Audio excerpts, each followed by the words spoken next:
You're live.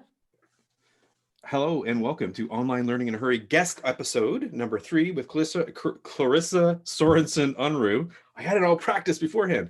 Thank you so much for coming. Today we're talking about trusting your students, which is one of those things that you should always do, but particularly today, we're talking about trusting your STEM students. Hi, Clarissa. How are you today? Hi, Dave. I'm doing great. So why should we trust our students, Clarissa? Okay, so I have been thinking about this and trying to channel Jesse Stommel as best as I can, because this is really his shtick to trust students. And really the thing here that I've been hearing a lot in terms of COVID is that we are worried about students cheating. We're worried about rigor.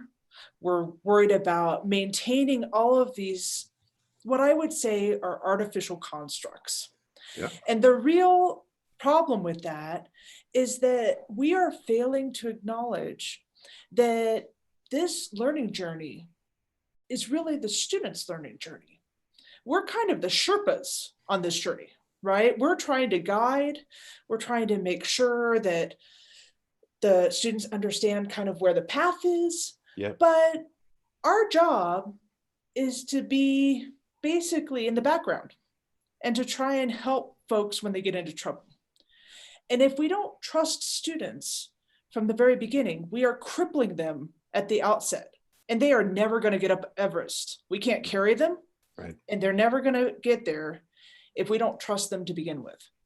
And so I think if we could get to the place where, particularly in STEM, we understood that, right? Even if we have some percentage of students who are cheating because grades are a thing and they're very important and they're problematic to begin with. We have some artificial things that are structures in higher education that are already problematic and just make this more problematic.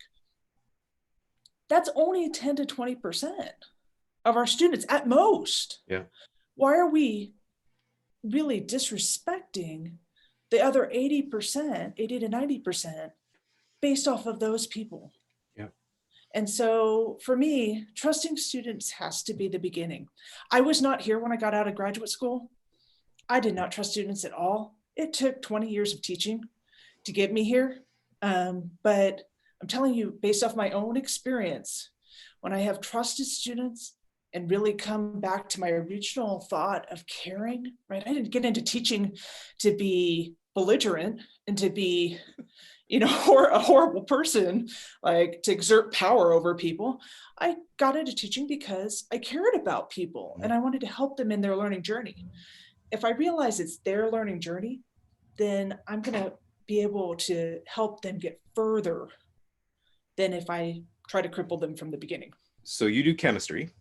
I do chemistry and statistics. Chemistry and stats. Okay, so I know that anytime you say this to anybody, all the scientists respond the same way. They go, well, I have 100 people in my classroom. I can't care about each individual class. I need to know I need to do an exam. And so What's your response to that? I had the best class I ever had. And I'll tell you this as a secret between you and I on, public video. Live on video.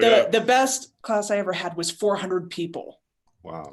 And the reason why that worked is because they worked together, they worked collaboratively. We did a lot of peer feedback. We did a lot of really having them help one another and teach one another. Mm-hmm. And that was probably the best experience I've ever had in a classroom. And that was 400 people. That's so fantastic. With your 100 people, you can do this. Yeah, pull your shit together. So is there a copy of that syllabus that somebody can go out and steal and go, I'm going to do it Clarissa's way? I heard what you said, but I love it, but I don't know how to get there. What does the path between here and there look like for somebody who wants to start trusting their students? I can certainly, I have some public syllabi. They're on ClarissaSorensen-Unruh.com. It's not hard to find. Great. I'll post them under here. Yeah, you can look under General Chemistry 1, General Chemistry 2. It's not that exact syllabus because we actually modified it in the midst and the whole class agreed to it. That's fantastic. And that was like in 2014. So it was a while back. but I've only you're saying that teaching STEM can be fun for you and for the students by trusting your students. Yes. and actually figuring out what they're interested in. God forbid. So you're telling me, if I got this straight, that students can actually come to science classes to learn and enjoy it. So God, I hope so.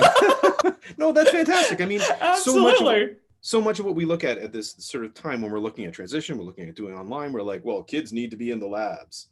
How are they going to do their first year labs online? And we talked a little bit about this before, but why don't you give people a sense of how you feel about that?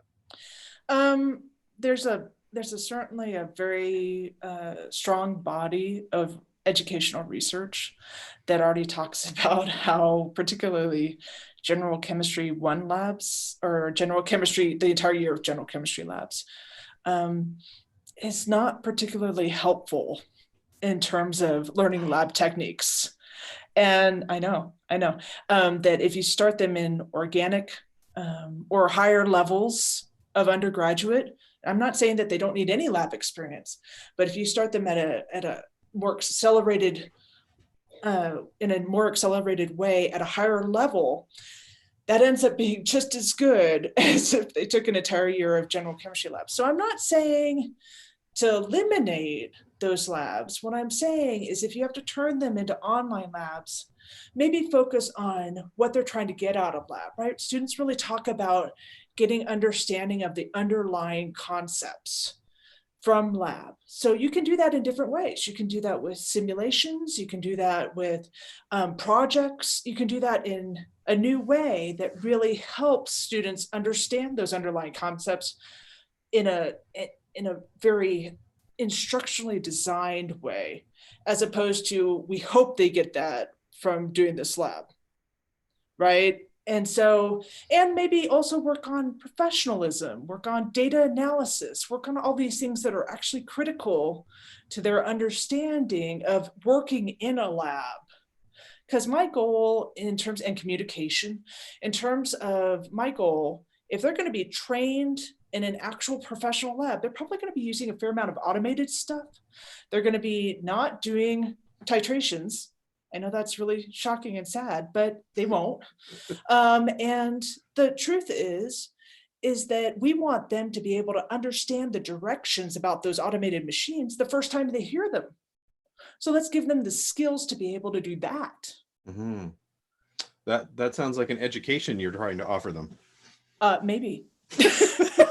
On that note, I hate to cut this short because I could talk about this all day. Thank you so much for coming in, Clarissa. Thanks for sharing your wisdom. And I have a feeling that we're going to continue this conversation. To the rest of you, I'll see you again tomorrow. Have a fantastic day. Take care. Thank you.